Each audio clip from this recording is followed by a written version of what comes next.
ಇಲ್ಲಪ್ಪ, ಇದು ನನ್ನಿಂದ ಸಾಧ್ಯ ಇಲ್ಲ. ನೀವೇನೇ ಹೇಳಿ ಈ ಕೆಲಸ ಮಾಡಲು ನನ್ನ ಮನಸ್ಸು ಒಪ್ಪುತ್ತಿಲ್ಲ. ಹಾಗಂದ್ರೆ ಹೇಗೋ? ನೀನು ಈ ಕೆಲಸ ಮಾಡಿಲ್ಲ ಅಂದ್ರೆ ನಾವು ನಿಮ್ಮಮ್ಮನ ಶಾಶ್ವತವಾಗಿ ಕಳೆದುಕೊಳ್ಳಬೇಕಾಗುತ್ತದೆ ಕಣು.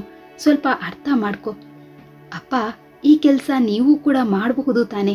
ಕೇಶವ್ ಮಾಮ ನಿಮ್ಮ ಗೆಳೆಯ ತಾನೆ? ನೀವೇ ಹೋಗಿ ವಿಷಯ ತಿಳಿಸಿ. ಅವನು ನನ್ನ ಪ್ರಾಣ ಸ್ನೇಹಿತ ಕಣೋ, ಅದಕ್ಕೆ ಕಷ್ಟ ಆಗಿರೋದು. ಅವನಲ್ಲಿ ಈ ವಿಷಯ ತಿಳಿಸುವಷ್ಟು ಗಟ್ಟಿತನ ನನಗಿಲ್ಲ. ಅದಕ್ಕೆ ನಿನ್ನ ಬಳಿ ಹೇಳ್ತಾ ಇರೋದು.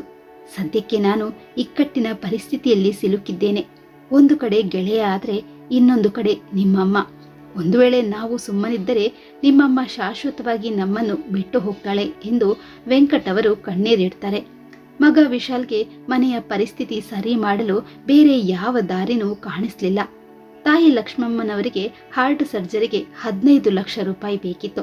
ಇನ್ನು 1 ತಿಂಗಳಲ್ಲಿ ಸರ್ಜರಿ ಮಾಡದಿದ್ದರೆ ಅವರು ಉಳಿಯೋದು ಕಷ್ಟ ಎಂದು ಡಾಕ್ಟರ್ ತಿಳಿಸಿದ್ದರು. ಅದಕ್ಕೆ ವೆಂಕಟ್ ಅವರು ಊರಿನಲ್ಲಿದ್ದ ತನ್ನ ಮನೇನ ಮಾರಿ ಹೆಂಡತಿಯ ಸರ್ಜರಿ ಮಾಡಬೇಕು ಅಂತ ಅಂದ್ಕೋತಾರೆ.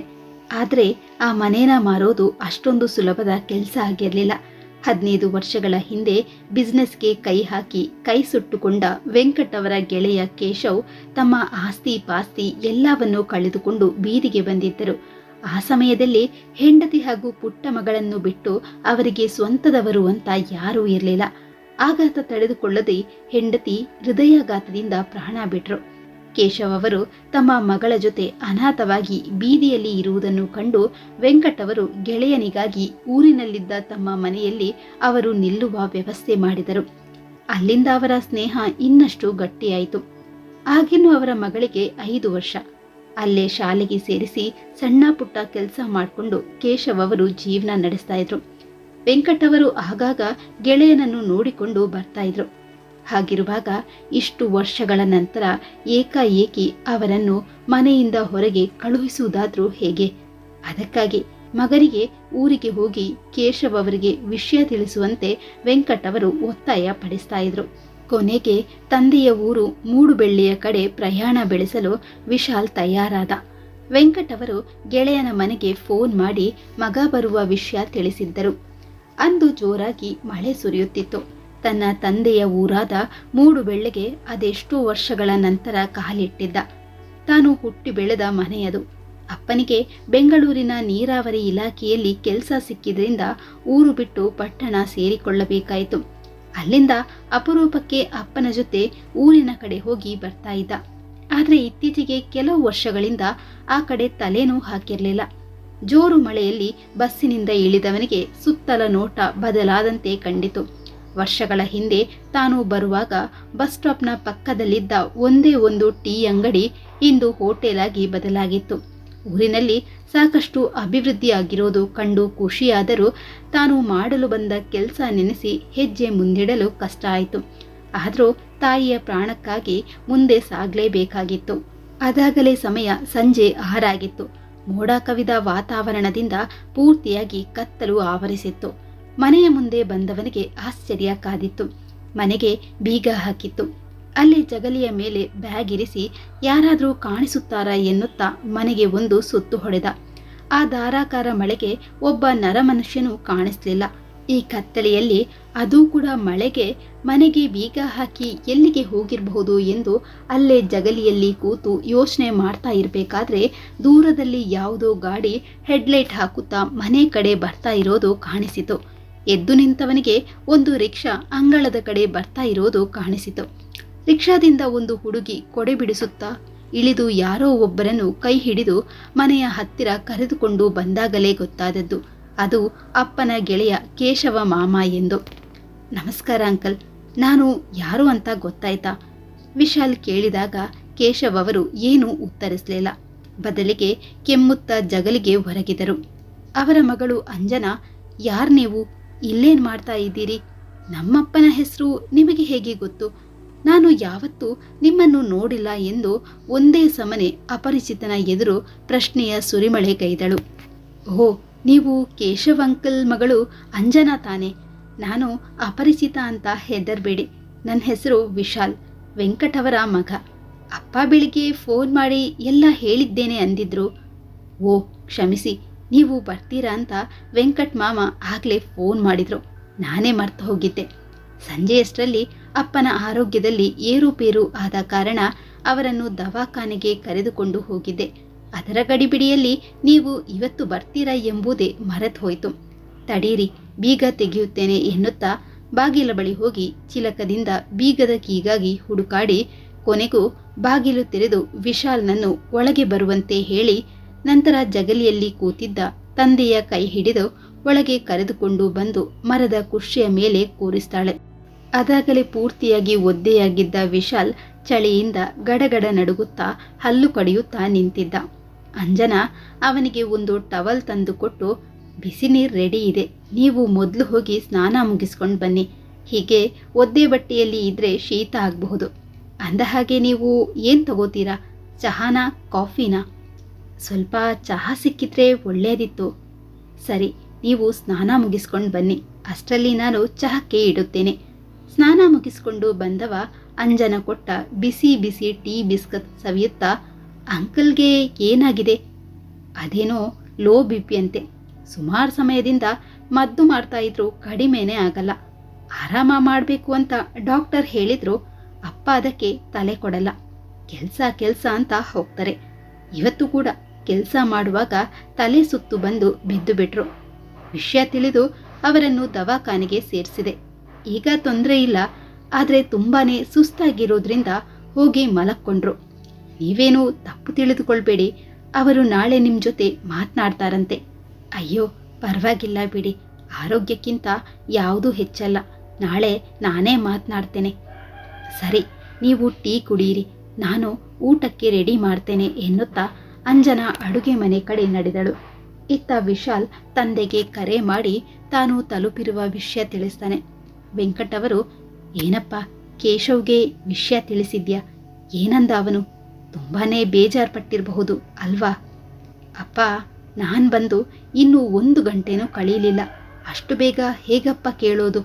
ಅದಲ್ಲದೆ ಅವರ ಪರಿಸ್ಥಿತಿ ಕೂಡ ಅಷ್ಟೇನೂ ಸರಿಯಿಲ್ಲ. ಕೇಶವ್ ಮಾಮ ಈಗಷ್ಟೇ ಆಸ್ಪತ್ರೆಯಿಂದ ಮನೆಗೆ ಬಂದಿರೋದು. ಅವರಿಗೆ ಲೋ BP ಇದೆ ಅಂತೆ.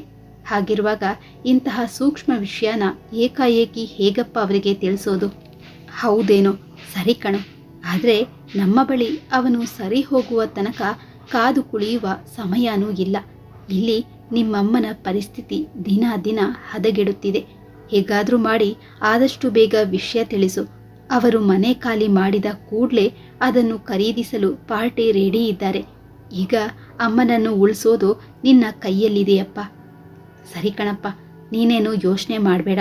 ಸರಿಯಾದ ಸಮಯ ನೋಡಿ ಆದಷ್ಟು ಬೇಗ ಈ ವಿಷಯನ ಅವರ ಕಿವಿಗೆ ಹಾಕ್ತೇನೆ.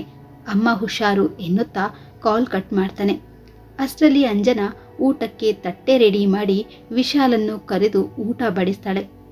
ಅಂಜನವರೇ, ಕೇಶವ್ ಮಾಮನಿಗೆ ಊಟ ಕೊಟ್ರಾ? ಇಲ್ಲ, ಅಪ್ಪನಿಗೆ ನಿದ್ದೆ ಬಂದಿದೆ. ಸ್ವಲ್ಪ ಹೊತ್ತು ಬಿಟ್ಟು ನಾನೇ ಎಬ್ಬಿಸಿ ಗಂಜಿ ಕೊಡ್ತೀನಿ, ನೀವೀಗ ಊಟ ಮಾಡಿ ಎಂದು ತಾನೂ ಕೂಡ ಬಡಿಸಿ ಅದು ಇದು ಮಾತನಾಡುತ್ತಾ ಊಟ ಮುಗಿಸ್ತಾರೆ. ಪರಿಚಯನೇ ಇಲ್ಲದವನ ಬಳಿ ಅಂಜನಾ ನಡೆದುಕೊಂಡ ರೀತಿ ವಿಶಾಲ್ಗೆ ತುಂಬಾನೇ ಮೆಚ್ಚುಗೆಯಾಗುತ್ತೆ. ಅಪರಿಚಿತರ ಮನೆಯಲ್ಲಿ ಹೇಗಿರುವುದು, ಅದು ಕೂಡ ಒಂದು ಹೆಣ್ಣು ಇರುವ ಮನೆಯಲ್ಲಿ ಎಂಬ ತಳಮಳ ಇತ್ತು. ಆದರೆ ಈಗ ಆತ ಎಷ್ಟೋ ವರ್ಷದಿಂದ ಪರಿಚಯ ಇದ್ದಂತೆ ಅಂಜನಾ ನಡೆದುಕೊಂಡಿದ್ದರಿಂದ ಅವನಲ್ಲಿ ಅಪರಿಚಿತ ಎಂಬ ಭಾವನೆ ಅಳಿಸಿದಂತಾಯಿತು. ಊಟ ಮುಗಿಸಿ ವಿಶಾಲ್ಗೆ ಮಲಗಲು ಚಾಪೆ ರೆಡಿ ಮಾಡಿಕೊಟ್ಟು ಮಲಗಲು ಹೇಳಿ ತಾನು ಅಪ್ಪನ ಕೋಣೆಯತ್ತ ಹೆಜ್ಜೆ ಹಾಕಿದ್ಲು. ಇತ್ತ ಇವನಿಗೆ ಬೆಳಿಗ್ಗೆಯಿಂದ ಆದ ಆಯಾಸಕ್ಕೋ ಅಥವಾ ಎಡೆಬಿಡದೆ ಸುರಿಯುತ್ತಿದ್ದ ಮಳೆಗೂ ಕಣ್ಣು ಮುಚ್ಚುತ್ತಲೇ ದೀರ್ಘ ನಿದ್ರೆಗೆ ಜಾರಿದ. ಮಾರನೇ ದಿನ ಬೆಳಿಗ್ಗೆ 8 ಗಂಟೆಯ ಹೊತ್ತಿಗೆ ರೇಡಿಯೋದಲ್ಲಿ ಮೊಳಗುತ್ತಿದ್ದ ಸುಪ್ರಭಾತ ವಿಶಾಲ್ನನ್ನು ನಿದ್ರೆಯಿಂದ ಎಚ್ಚರಗೊಳಿಸಿತು. ಸಮಯ ನೋಡಿದವನು ಚಕ್ಕನೆ ಎದ್ದು ಕುಳಿತು, ಅಯ್ಯೋ ದೇವ್ರೆ, ಸೂರ್ಯ ನೆತ್ತಿ ಮೇಲೆ ಬಂದರೂ ನನಗೆ ಎಚ್ಚರನೇ ಆಗಿಲ್ಲ. ಈ ಮನೆಯವರು ಏನು ಅಂದ್ಕೋತಾರೋ ಏನೋ. ಸರಸರನೆ ಎದ್ದವನು ಹಲ್ಲುಜ್ಜಲು ಬ್ರಷ್ಗಾಗಿ ಬ್ಯಾಗಿನಲ್ಲಿ ತಡಕಾಡಿದ. ಅಷ್ಟರಲ್ಲಿ ಯಾರೋ ಬಾಗಿಲು ಬಡಿಯುವುದನ್ನು ಕಂಡು ಬಾಗಿಲು ತೆರೆದಾಗ ಅಂಜನಾ ಕೈಯಲ್ಲಿ ಕಾಫಿ ಲೋಟ ಹಿಡಿದುಕೊಂಡು ನಿಂತಿದ್ದಳು. ಪೇಟೆ ಮಂದಿಗೆ ಬೆಡ್ ಕಾಫಿ ಅಭ್ಯಾಸ ಸಾಧಾರಣವಾಗಿ ಇದ್ದೇ ಇರುತ್ತೆ. ನಿಮಗೂ ಇರಬಹುದು ಅಂತ ಕಾಫಿ ತಂದೆ, ಕುಡಿತೀರಾ ತಾನೆ? ಓ ಖಂಡಿತ ಎನ್ನುತ್ತಾ ಅವಳಿಂದ ಕಾಫಿ ಲೋಟ ತೆಗೆದುಕೊಂಡವ ಸಣ್ಣದಾಗಿ ಹಲ್ಲು ಕಿರಿದು ಥ್ಯಾಂಕ್ಸ್ ಅಂದ. ಕಾಫಿ ಕುಡಿದು ಬೇಗ ಹಲ್ಲುಜ್ಜಿ ಸ್ನಾನಕ್ಕೆ ಬಿಸಿ ನೀರು ರೆಡಿ ಇದೆ ಅನ್ನುತ್ತಾ ಅಡುಗೆ ಮನೆ ಕಡೆ ನಡೆದಳು. ಅಂಜನ ತೋರುತ್ತಿದ್ದ ಕಾಳಜಿ ನೆನೆದು ಒಂದು ಕಡೆ ಖುಷಿಯಾದರೂ ಮತ್ತೊಂದು ಕಡೆ ತಾನು ಮಾಡಲು ಬಂದ ಕೆಲಸ ನೆನೆಸಿ ಮಂಕಾದ. ಸ್ನಾನ ಮುಗಿಸಿ ಬಂದವನಿಗೆ ಬಿಸಿ ಬಿಸಿ ದೋಸೆ ಚಟ್ನಿ ಕೊಟ್ಟವಳು ತಂದೆಗೂ ತಿಂಡಿ ಕೊಟ್ಟು ತನ್ನ ಟೈಲರಿಂಗ್ ಕೆಲಸ ಮುಂದುವರಿಸಿದ್ಳು. ಇತ್ತ ವಿಶಾಲ್ ಊರಿಗೆ ಒಂದು ಸುತ್ತು ಹಾಕಿಕೊಂಡು ಬರುತ್ತೇನೆ ಎಂದು ಹೊರ ನಡೆದ. ಬೆಂಗಳೂರಿನ ಟ್ರಾಫಿಕ್ ಪೊಲ್ಯೂಷನ್ ನೋಡಿ ಬೆಳೆದವರಿಗೆ ಊರಿನ ವಾತಾವರಣ ಹಿತ ಎನಿಸಿತು. ಅಲ್ಲೇ ಪಕ್ಕದಲ್ಲಿದ್ದ ಗಣಪತಿ ದೇವಸ್ಥಾನಕ್ಕೆ ಹೋಗಿ ದೇವರಿಗೆ ನಮಸ್ಕರಿಸಿ ಹೊರಾಂಗಣದಲ್ಲಿ ಕೂತವನಿಗೆ ಮತ್ತೆ ಮತ್ತೆ ತಾನು ಮಾಡಲು ಬಂದ ಕೆಲಸ ನೆನೆಸಿ ಕಣ್ಣು ತುಂಬಿ ಬಂತು. ಒಂದ್ ಕಡೆ ಅಮ್ಮನಿಗೆ ಹುಷಾರಿಲ್ಲ.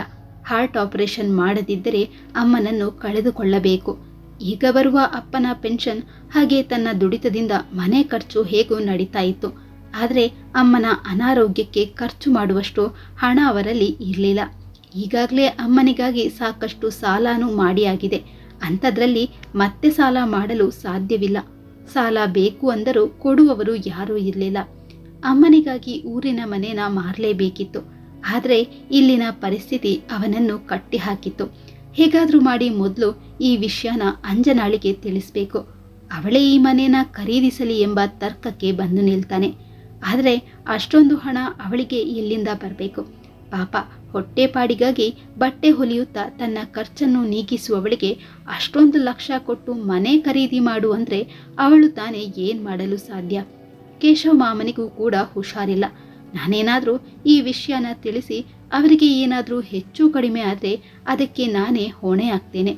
ಆ ಪಾಪ ನನ್ನ ಸುಮ್ಮನೆ ಬಿಡಲ್ಲ. ಅದಲ್ಲದೆ ಅಂಜನ ಒಂಟಿಯಾಗಿ ಬಿಡ್ತಾಳೆ. ಒಂಟಿ ಹೆಣ್ಣು ಮನೇನೂ ಇಲ್ಲ ಅಂದರೆ ಈ ಸಮಾಜದಲ್ಲಿ ಬಾಳಲು ಸಾಧ್ಯನಾ? ಇದಕ್ಕೆಲ್ಲ ಬೇರೆ ದಾರಿನೇ ಇಲ್ವಾ ಎಂಬ ಯೋಚನೆಯಲ್ಲಿ ಮುಳುಗಿದ್ದವನಿಗೆ ಯಾರೋ ದೇವಸ್ಥಾನದ ಗಂಟೆ ಬಾರಿಸಿದಾಗಲೇ ಎಚ್ಚರ ಆದದ್ದು. ಸರಿ, ಆದದ್ದಾಗ್ಲಿ. ಇವತ್ತು ಹೇಗಾದ್ರೂ ಮಾಡಿ ತಂದೆ ಮಗಳಿಗೆ ವಿಷಯ ತಿಳಿಸಲೇಬೇಕೆಂದು ಸುಧಾರಿಸಿಕೊಂಡು ಅಲ್ಲಿಂದ ಎದ್ದು ಮನೆ ಕಡೆ ನಡೀತಾನೆ. ಮನೆ ಹತ್ರ ಆಗ್ತಾ ಇದ್ದಂತೆ ಮನೆ ಎದುರು ಜನ ಜಮಾಯಿಸಿದ್ದು ಕಂಡು ಸ್ವಲ್ಪ ಗಾಬರಿಯಾಯಿತು. ಹತ್ರ ಬರ್ತಾ ಇದ್ದಂತೆ ಯಾರೋ, ಕೇಶವ್ ಒಳ್ಳೆ ಮನುಷ್ಯ, ಇಷ್ಟು ಬೇಗ ಅವನಿಗೆ ಇಂತಹ ಪರಿಸ್ಥಿತಿ ಬರಬಾರ್ದಿತ್ತು ಅಂತ ಹೇಳ್ತಾ ಇದ್ರೆ ಇನ್ಯಾರೋ, ಪಾಪ ಅಂಜನ ಒಂಟಿಯಾಗಿ ಬಿಟ್ಲು, ಮದುವೆ ಅಂತ ಒಂದು ಆಗಿದ್ದಿದ್ರೆ ಅವಳಿಗೂ ಗಂಡ ಮಕ್ಕಳು ಅಂತ ಒಂದು ಆಸರೆ ಇಡ್ತಾ ಇತ್ತು ಎಂದು ಗೊಣಗುತ್ತಿದ್ದರು. ಮನೆಯೊಳಗೆ ಹೋದವನಿಗೆ ಅಂಜನ ತಂದೆಯ ಎದುರು ಕೂತು ಬಿಕ್ಕುತ್ತಿರುವುದು ಕಾಣಿಸಿತು. ವಿಶಾಲ್ ಮನೆಯಿಂದ ಹೊರ ಹೋಗಿ ಹಿಂದೆ ಬರುವಷ್ಟರಲ್ಲಿ ಕೇಶವ್ ಅವರ ಪ್ರಾಣ ಪಕ್ಷಿನೇ ಹಾರಿ ಹೋಗಿತ್ತು. ಅಂಜನಾಳ ಆಕ್ರಂದನ ಹೇಳತೀರದು. ಅವಳಿಗೆ ಆಸರೆಯಾಗಿದ್ದ ಒಂದೇ ಒಂದು ಜೀವ ಇಂದು ಅವಳನ್ನು ಒಂಟಿ ಮಾಡಿ ಸದ್ದಿಲ್ಲದೆ ಮಲಗಿತ್ತು. ವಿಶಾಲ್ಗೆ ಅವಳನ್ನು ಹೇಗೆ ಸಮಾಧಾನ ಮಾಡುವುದೆಂದೇ ತೋಚಲಿಲ್ಲ. ಅಪ್ಪನಿಗೆ ವಿಷಯ ತಿಳಿಸಿದ. ಆದರೆ ಅವರು ಅಮ್ಮನನ್ನು ಬಿಟ್ಟು ಗೆಳೆಯನ ಅಂತಿಮ ದರ್ಶನಕ್ಕೆ ಬರಲು ಸಾಧ್ಯ ಇರಲಿಲ್ಲ. ಅದಲ್ಲದೆ ತಾಯಿ ಹಾರ್ಟ್ ಪೇಷಂಟ್ ಆಗಿದ್ರಿಂದ ಅವರಿಂದ ಈ ವಿಷಯನ ಮುಚ್ಚಿಡ್ಲೇಬೇಕಿತ್ತು. ತಂದೆಯ ಸಲಹೆಯ ಮೇರೆಗೆ ತಾನೇ ಮುಂದೆ ನಿಂತು ಕೇಶವ ಮಾಮನ ಅಂತ್ಯ ಸಂಸ್ಕಾರ ಮಾಡಿ ಮುಗಿಸಿದ. ಊರಿನ ಹೆಂಗಸರು ಅಂಜನಾಳಿಗೆ ಸಮಾಧಾನ ಹೇಳಿ ಮತ್ತೆ ಅವರವರ ಮನೆ ಕಡೆ ಮುಖ ಮಾಡಿದ್ರು. ಮನೆ ಖಾಲಿಯಾಗುತ್ತಿದ್ದಂತೆ ನೀರಸ ಮೌನ ಆವರಿಸಿತ್ತು. ಅಂಜನ ಒಂದು ಮೂಲೆಯಲ್ಲಿ ಕೂತು ಬಿಕ್ಕುತ್ತಿದ್ದರೆ ವಿಶಾಲ್ ಏನೂ ಮಾಡಲಾಗದೆ ಅವಳನ್ನೇ ದಿಟ್ಟಿಸುತ್ತಾ ನಿಂತಿದ್ದ. ಸಮಯ ಸಂಜೆಯ ಹೊತ್ತು. ಹೊಟ್ಟೆ ಖಾಲಿ ಇದ್ದಿದ್ರಿಂದ ಚುರ್ರನ್ನುತ್ತಿತ್ತು. ತಿನ್ನಲು ಮನಸ್ಸಿಲ್ಲದಿದ್ದರೂ ಹೊಟ್ಟೆ ಕೇಳ್ಬೇಕೆ. ಅಡುಗೆ ಕೋಣೆಗೆ ಹೋದವನು ತಾನೇ ಗಂಜಿ ಚಟ್ನಿ ಮಾಡಿ ಅಂಜನಾಳಿಗೆ ಬೇಡ ಅಂದ್ರೂ ಬಲವಂತವಾಗಿ ತಿನ್ನಿಸಿದ. ದಿನ ಕಳೆದಂತೆ ಅಂಜನಾಳ ಮುಖದಲ್ಲಿ ತಕ್ಕ ಮಟ್ಟಿಗೆ ಗೆಲುವು ಕಾಣಿಸಿತು. ಅದಾಗ್ಲೇ ವಿಶಾಲ್ ಮನೆಗೆ ಬಂದು 15 ದಿನ ಕಳೆದಿತ್ತು. ಇನ್ನು ಅವನ ಬಳಿ ಇದ್ದದ್ದು ಕೇವಲ 10 ದಿನ ಮಾತ್ರ. ಅದರ ಒಳಗಾಗಿ ಅಂಜನಾಳನ್ನು ಆ ಮನೆಯಿಂದ ಖಾಲಿ ಮಾಡಿಸಬೇಕಿತ್ತು. ಆದರೆ ಅದು ಈ ಪರಿಸ್ಥಿತಿಯಲ್ಲಿ ಅಷ್ಟೊಂದು ಸುಲಭದ ಮಾತಾಗಿರಲಿಲ್ಲ. ಒಂದು ಕಡೆ ತಾಯಿ, ಇನ್ನೊಂದು ಕಡೆ ಅಂಜನ. ಮನಸ್ಸು ದ್ವಂದ್ವತೆಗೆ ಜಾರಿತು. ಯೋಚನೆಯಲ್ಲಿ ಬಿದ್ದವನಿಗೆ ನಿದ್ದೆ ಹತ್ತಿದ್ದೇ ಗೊತ್ತಾಗ್ಲಿಲ್ಲ. ಮಧ್ಯಾಹ್ನ ಊಟಕ್ಕೆ ಅಂಜನ ಎಬ್ಬಿಸಲು ಬಂದಾಗ ಅವನು ಜ್ವರದಿಂದ ನರಳ್ತಾ ಇರೋದು ಕಾಣಿಸಿತು. ಮೈಕೈ ಕೆಂಡದಂತೆ ಸುಡುತ್ತಿತ್ತು. ತಕ್ಷಣ ವೈದ್ಯರ ಬಳಿ ಓಡಿ ಅವರನ್ನು ಮನೆಗೆ ಕರೆದುಕೊಂಡು ಬಂದು ವಿಶಾಲ್ಗೆ ಚಿಕಿತ್ಸೆ ಕೊಡಿಸಿದಳು. ಸತತ 3 ದಿನಗಳ ಕಾಲ ರಾತ್ರಿ ಹಗಲು ಎನ್ನದೆ ಅವನ ಪಕ್ಕದಲ್ಲೇ ಕುಳಿತು ಸೇವೆ ಮಾಡುತ್ತಾ ಆರೈಕೆ ಮಾಡಿದಳು. ಯಾರೋ ಅಪರಿಚಿತನಾದ ತನಗೆ ಇಷ್ಟೊಂದು ಕಾಳಜಿ ತೋರ್ತಾ ಇರೋದನ್ನು ಕಂಡ ವಿಶಾಲ್ ಮನದಲ್ಲಿ ಅಂಜನಾಳ ಬಗ್ಗೆ ಪ್ರೀತಿ ಹುಟ್ಕೊಂಡಿತ್ತು. ಮಾರನೇ ದಿನ ಬೆಳಿಗ್ಗೆ ವಿಶಾಲ್ ಮನೆಯಲ್ಲಿ ಇಲ್ಲದ ಸಂದರ್ಭದಲ್ಲಿ ವೆಂಕಟ್ರಾಯರ ಫೋನ್ ಬಂದಿತ್ತು. ಫೋನ್ ರಿಸೀವ್ ಮಾಡಿದ ಅಂಜನಾ ವೆಂಕಟ್ ಅವರಲ್ಲಿ ಕುಶಲಕ್ಷೇಮ ವಿಚಾರಿಸಿ ನಂತರ ತಂದೆಯ ವಿಷಯ ನೆನೆದು ದುಃಖಿಸುತ್ತಾಳೆ. ವೆಂಕಟ್ ಅವರು ಅವಳಿಗೆ ಧೈರ್ಯ ತುಂಬಿ ತಾವು ಈಗ ಸಿಲುಕಿರುವ ಇಕ್ಕಟ್ಟಿನ ಪರಿಸ್ಥಿತಿಯ ಬಗ್ಗೆ ಅವಳಲ್ಲಿ ವಿವರಿಸ್ತಾರೆ. ನೋಡು ಅಂಜನಾ, ವಿಶಾಲ್ ತಾಯಿಗೆ ಹಾರ್ಟ್ ಸರ್ಜರಿ ಮಾಡದಿದ್ದರೆ ಅವಳು ಉಳಿಯೋದಿಲ್ಲ ಕಣಮ್ಮ. ಈಗಾಗಲೇ ಸಾಕಷ್ಟು ಸಾಲ ಮಾಡಿದ್ದೇನೆ. ಇನ್ನು ಸಾಲ ಮಾಡಲು ನಮ್ಮಿಂದ ಸಾಧ್ಯ ಇಲ್ಲ. ಅದಕ್ಕೆ ನೀನಿರುವ ಮನೇನ ಮಾರಿ ಬಂದ ದುಡ್ಡಲ್ಲಿ ಲಕ್ಷ್ಮಿಯ ಹಾರ್ಟ್ ಸರ್ಜರಿ ಮಾಡಬೇಕು ಅಂತ ಅಂದ್ಕೊಂಡಿದ್ದೇವೆ. ಇದೇ ವಿಷಯನ ನಿಮ್ಮ ಅಪ್ಪನಿಗೆ ತಿಳಿಸುವ ಸಲುವಾಗಿ ವಿಶಾಲ್ ಮೂಡುಬೆಳ್ಳೆಗೆ ಬಂದಿದ್ದ. ಆದರೆ ನಿಮ್ಮನೆಯ ಪರಿಸ್ಥಿತಿ ಅವನನ್ನು ಕಟ್ಟಿ ಹಾಕಿದೆ. ಸರ್ಜರಿಗೆ ಇನ್ನು ಕೇವಲ 1 ವಾರ ಇರೋದಮ್ಮ. ಬೇರೆ ದಾರಿ ಕಾಣದೆ ನಾನೇ ನಿನಗೆ ವಿಷಯ ತಿಳಿಸುವ ಸಲುವಾಗಿ ಫೋನ್ ಮಾಡಿದೆ. ಈ ಸಮಯದಲ್ಲೂ ನಿನ್ನ ಮನೆ ಬಿಟ್ಟು ಹೋಗು ಅನ್ನೋದು ಸರಿಯಲ್ಲ ಕಣಮ್ಮ. ಆದರೂ ನಾವಿರುವ ಈ ಪರಿಸ್ಥಿತಿಯಲ್ಲಿ ಈ ಮನೇನ ಮಾರಲೇಬೇಕು. ದಯವಿಟ್ಟು ತಪ್ಪು ತಿಳಿದುಕೊಳ್ಬೇಡ. ಸ್ವಲ್ಪ ಹೊತ್ತು ಮೌನವಾಗಿದ್ದ ಅಂಜನಾ ವೆಂಕಟ್ ಅವರಲ್ಲಿ, ಅಂಕಲ್, ನೀವೇನು ಯೋಚನೆ ಮಾಡಬೇಡಿ. ನಾನು ಈ ಕ್ಷಣನೇ ಮನೆ ಖಾಲಿ ಮಾಡುತ್ತೇನೆ ಎಂದು ಭರವಸೆಯ ಮಾತನಾಡಿ ಫೋನ್ ಇಡ್ತಾಳೆ. ಮರುಕ್ಷಣನೇ ವಿಶಾಲ್ಗೆ ಒಂದು ಪತ್ರ ಬರೆದು ತನ್ನ ಬಟ್ಟೆ ಬರೆನ ಗಂಟು ಕಟ್ಟಿ ಮನೆ ಬಿಟ್ಟು ಹೊರಡ್ತಾಳೆ.